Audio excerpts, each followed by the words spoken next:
On the railway, communication between two trains is extremely important. If there is no communication, or very poor communication, between two different trains, it could cause a catastrophic disaster, and that's exactly what happened in Epping, Victoria. On the early morning of June 18, 2002, a suburban passenger train number 1648 was making its way to Lalor station.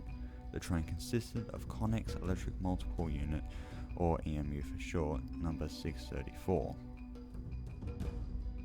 Meanwhile, coming in the opposite direction was train 1025, which was just pulling into Epping station. The train consisted of Connex Electric Multiple Unit, number 698M.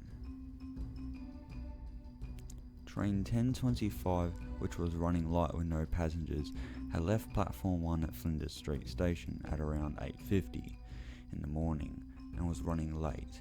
It was scheduled to arrive at Epping Yard at about 9:13. Train 1648 was scheduled to leave Epping Station on platform 1 at 9:13. As the train sped up and passed signal EPP 127, which was a medium speed signal.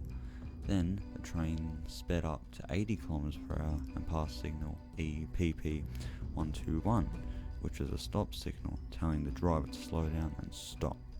When the train passed the signalling system had activated the emergency braking system on the train. The train then passes a yellow signal and enters Epping Yard, and at 9:14, disaster struck.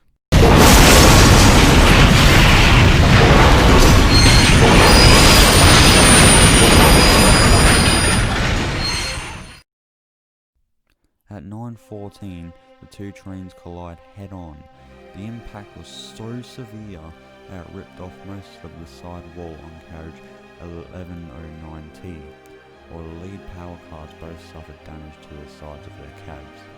While the rest of the cars were unharmed or only lightly damaged, it didn't take long for investigators to find the cause of the accident.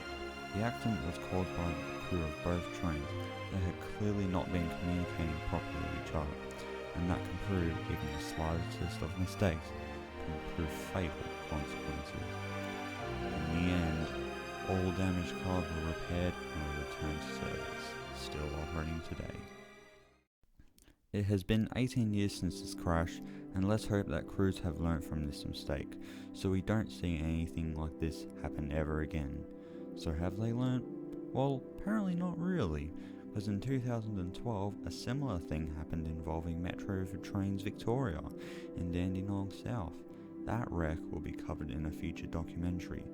So to make the railway as safe as possible here in Victoria, Australia, shouldn't we just install automatic derail devices at every signal? That would seem to me like that would be the best option.